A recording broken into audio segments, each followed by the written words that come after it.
예, 정주진 박사님 오래간만에 네. 뵙겠습니다. 예, 예, 그간에 우리가 쭉 박은영에 대해서 쭉 살펴왔는데 또 한 번 더 정리를 해볼 것 같으면 이 우리 해방정국의 정보 활동의 역사에 있어가지고 공산주의자인 박은영의 이 활동에 대한 논란이 많이 있습니다. 그래서 그 박은영이를 갖다가 좀 더 우리 깊이 연구하면서 그 시대적 정보 활동의 역사를 좀 더 이렇게 깊이 우리가 좀 더 접근할 수 있지 않을까 싶습니다. 오늘 그 박은영의 간첩 사건 중에서 그 기소 내용, 그래서 미국 정보기관에 박은영이가 매수되었다고 하는데 그 부분에 대해서 좀 한번 더 자세하게 한번 설명을 해 주실까요? 네, 알겠습니다. 그리고 이제 박은정 이라는 큰 인물 중에서도 박은영이가 간첩 사건으로 네. 그 이제 사형 선고를 받고 처형된 이 내용 중심으로 살펴봤는데 예. 지난번에 이제 말씀 중에 중간에 좀 많이 간격이 길어서 네. 독자분들한테 조금 죄송스럽게 생각하고요. 예. 그래서 이번 시간부터 몇 회에 걸쳐서는 그 이제 박은정을 이제 그 사형 선고를 내릴 때, 예. 그 당시 이제 북한에서도 박은영이라 하는 게 거물 아닙니까? 그죠? 그렇죠. 예. 그게 이제 그 박은영을 간첩, 예. 이런 식으로 재판을 하려면은 기소장도 있고, 예. 판결문도 있고 이런데, 예. 그 내용을 중심으로, 예. 그 당시에 박은영을 간첩으로 몰아가는 그 근거가 예. 부실했다. 거짓말도 있다. 예. 그걸 몇 차례에 거쳐서 말씀을 드리겠습니다. 그 기소장의 내용, 기재된 내용이 허위, 문제가 좀 있다. 거짓말. 거짓말. 그에 대해서 좀 살펴보도록 하겠습니다. 그래서 박은영이 이제 사형 선고를 때린 그 홍판이 1955년 12월 15일에 있었는데요. 그 기소장에 보면은 제목, 그러니까 박은영이가 뭘 죄를 지었느냐. 그 이제 김일성 세력이 이제 그 기소한 기소장에 보면은 세 가지입니다. 세 가지. 네. 그 첫째가 미국을 위한 간첩 행위를 했다. 미국을 위한 간첩 행위. 네. 그 기소장의 내용이 뭐 북한식으로 써가지고 상당히 어렵습니다. 그 북한은 뭐라고 했는가 하면, 미제를 위해 감행한 간첩 행위. 미제를 위해 감행한 간첩 행위. 네, 이렇게 기재되어 있고요. 그리고 두 번째가 남한 체제를 전복시키기 위한 역량을 파괴했다. 이런 제목입니다. 그게 자기들 말로는 남반부 민주역량 파괴 약화행위. 남반부 민주역량 파괴 약화행위. 그게 남반부 민주역량이라고 하는 건 남반부를 뒤엎어버릴 그 기회를 이 쉽게 말해서 적화 통일을 하려고 하는데 그걸 못하게 했다. 그 이제 요 제목이고요. 세 번째는 김일성 정권을 전복시키기 위해서 쿠데타를 모의했다. 쿠데타 뭐. 쿠데타. 그래서 이제 자기들 말로는 공화국 정권 전복 업무 행위. 요 세 가지의 제목을 우리는 지금 박은영에 대해서 간첩 행위로만 이게 사형당하고 나는데 간첩 행위 이외에 이런 두 가지의 큰 제목이 더 있습니다. 근데 이제 그 중에 그 제목 중에 첫째 이제 미국을 위한 간첩 행위를 했다. 그래 되어 있는데 그 중에 이런 대목이 있습니다. 1939년 10월 달에 그 당시 서울 연희전문학교 교장이었던 언더우드 선교사. 그런데 이제 언더우드 선교사가 미국의 정탐기관에 노련한 정탐꾼인데 그 언더우드한테 포섭이 돼가지고 그 미제 고용 간첩으로 전락됐다. 이게 이제 기소장과 판결문에 기재가 되어 있습니다. 근데 이게 사실과 다르다는 게 그 당시에 이제 그 미국의 정보기관의 그 역사, 어느 나라든지 정보기관은 비밀 조직 아닙니까? 그죠? 그렇죠. 잘 안 들어듣고 이런 점도 있지만, 미국 정보기관이라 하는 거는 1949년 10월 이제 박헌영이 포섭됐다 하는 이 당시에는 없었어요. 미국의 해외 정보기구가. 그걸 좀 설명을 드리겠습니다. 그 미국의 역사상 최초의 해외 정보기구가 언제 생겼느냐? 그거는 1941년 7월 달에 생겼습니다. 7월 달에? 네. 1941년 7월이면은 2차 세계대전이 1939년 9월 달에 났습니다. 그 이제 히틀러가 폴란드를 침공하면서 2차 세계대전이 폭발을 했는데, 그 이 기술장에 보면은 2차 대전의 폭발 시점하고 예. 꽤 맞추려고 그 한 달 뒤에 이 포섭이 됐다 이랬는데, 실질적으로 미국의 해외 정보기구는 예. 1941년도 7월 달에 창설됐는데, 창설 당시에 그 이름이 뭔가 하면은 정보조정관실입니다.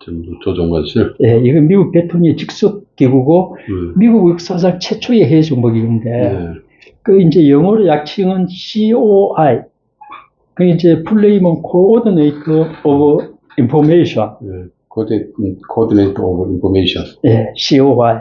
이게 최초의 정보기구인데, 그러니까 최초의 정보기구가 1941년도 7월 달에 생겼는데, 그 기술자에 보면 박은영이가 1939년도 10월 달에 미국 정탐기관에 포섭됐다는 거는 말이 안 된다, 이거죠. 그래, 왜 그런가 하면은, 미국에 그러면 COI 말고도 정보기관이 있었을 거 아닌가, 이렇게 생각해 볼 수 있는데, 미국은 COI가 생기기 전에 해군성에, 해군성은 말하자면 우리나라 이제 해군을 관할하는 해군성, 그 해군성의 정보기관이 ONI라고요. Office of Naval Intelligence. 예, 해군성 정보국이 있었고, 미국 육군성에는 또 정보참모부라고 하는 G2, 흔히 말하는 G2라고 하는 조직이 있었는데, 이 두 개 조직은 그 당시에 1939년도는 한반도가 일제에 강점당한 상태 아닙니까? 그죠? 일본이 이를 강점한 상태인데, 미국 정탐기관, 해군성이나 육군성이 여기 들어올 여력이 없었죠. 그런데 이건 사실과 맞지 않는다. 그러면은 미국의 이제 이 사실을 조금 더 뒷받침해서 설명드리기 위해서 미국은 왜 COI를 만들었느냐, 그걸 좀 설명을 드리면은, COI를 만들기 전에 1939년 9월 달에 2차 세계대전이 일어나가지고 독일 히틀러가 삽시간에 유럽 전역을 석권을 하니까 영국으로 프랑스, 체코, 폴란드 이런 데 망명정부가 많이 생기고, 그리고 이제 히틀러가 영국은 섬나라지 않습니까? 그죠?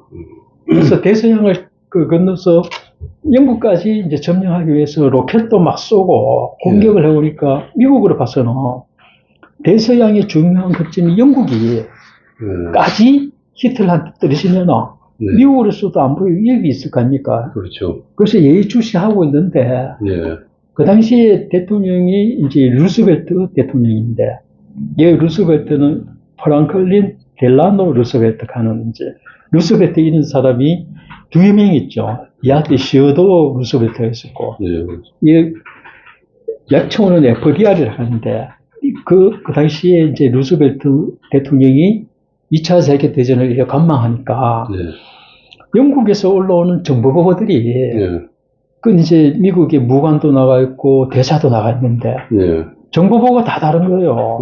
누구는 이제 영국도 항복할 것이다. 어떤 보고는 영국은 끝까지 저항할 것이다. 그러니까 루스벨트로서도 판단이 상당히 곤란해서 정확한 해외 정보가 필요했다. 미국 자체로 보서는.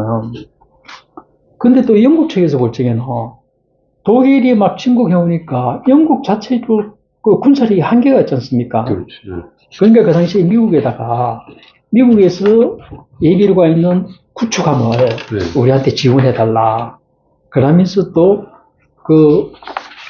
영국 정보기관이, 그때 해외 정보기관이 흔히 이제 MI6로 알려지는데, 이제 정식으로는 Secret Intelligence Service라고 약칭으로 SIS. 저는 영국 비밀정보부에서는 이 전쟁이 일어나니까 미국하고 전쟁 관련 정보에 대해서 협력을 좀 해야 되겠는데, 미국에 정보기관이 없으니까, 해외 정보기관이. 그 당시에 FBI, 그러니까 미국 연방수사가 하고 이걸 사기를 한 거예요. 그 영국에서는 연방수사국은 FBI는 국내 보안 정보부죠. 그래서 국내 문제만 하는 기관이기 때문에 협력의 한계가 있다. 예를 들어서 영국에서는 미국이 되고, 이 영국하고 전쟁 정보를 협력할 수 있는 정보기관을 양성해달라. 이래 이제 루스벨트 대통령한테 계속 요구를 했습니다. 그런데 루스벨트 대통령이 가만보니까 이거 필요하겠다. 그런데 이제 전통적으로 미국의 외교는 고립주의와 외국 진출주의로 이제 대립이 되죠. 그 전반적으로 미국 자체로서도 잘 해결이 된다. 외부 전쟁에는 개입하지 않아야 된다. 이 고립주의 그 경향이 강했기 때문에 루스벨트 대통령처럼 이 전쟁을 컨트롤을 하기 위해서는 굉장히 입지가 어려운 겁니다. 그런데 이제 그 정보기관을 필요성을 느꼈는데, 그래서 이제 루스벨트 대통령은 그 당시에 도노반이라는, 네, 윌리엄 J. 도노반가는 변호사입니다. 그 이제 콜롬비아 법대 동문이었어요. 그러니까 이제 루스벨트 대통령이 이 도노반 이 양반한테, 변호사한테, 영국에 가가지고, 영국의 해외 공작을 어떻게 하는지 한번 관찰하고 와달라.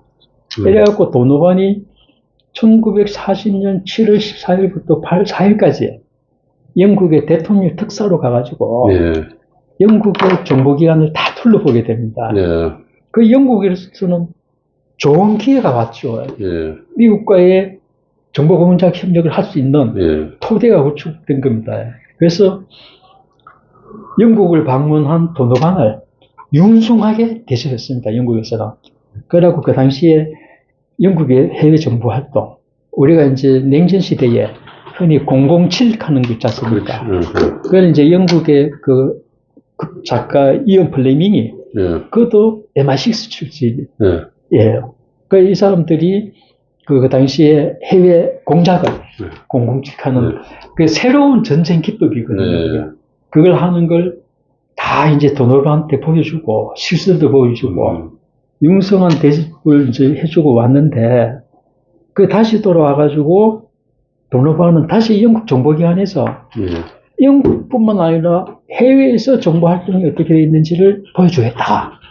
이래 제의를 해가지고, 그 미국에서는 1940년 12월부터 1931년 3월까지 도노반을 지중해 중부 유럽 이런 데 이제 영국 정보기관하고 같이 협력해서 다 둘러보고 했습니다. 그 둘러보고 해서 도노반은 결과적으로 미국 대통령한테 미국도 해외 정보기관이 있어야 된다. 그 해외 정보기관은 대통령 직속이어야 된다. 이렇게 그 보고서를 냅니다. 그 보고서를 낸 날짜가 1941년 6월 10일.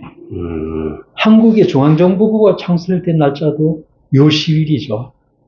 그리고 이제 좀 우연히 일치지만 6월 10일 날 보고를 하니까 루스벨트 대통령이 좋다.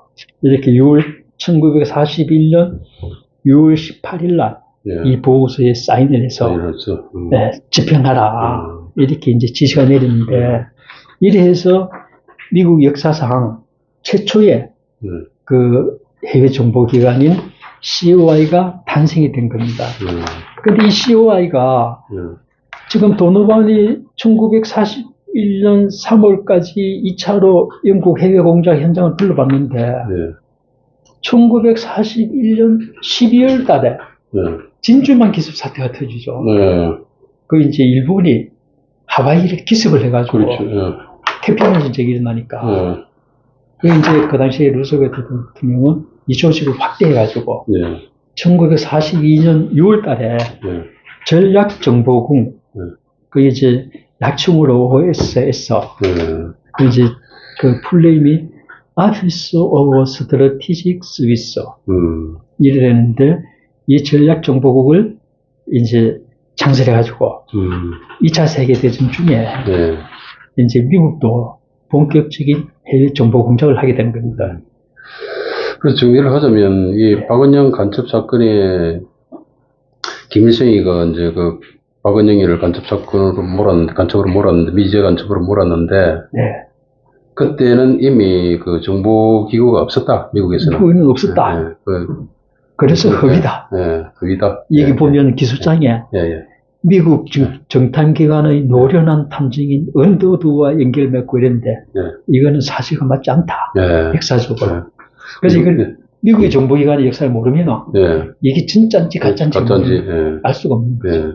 갖다 붙이면 모르는 거죠. 뭐. 예. 예. 어떻든 간에, 박은영 간첩 사건의 그 기소장 내용은 보면, 그것이 그 허위다. 허위다. 예, 이 부분은 허위다. 박은영이가 활동한 그 기간에는 미국에서 정보기관이 없었다. 정탐기관이 없었다. 그럼 이번 시간은 여기까지 하겠습니다. 예.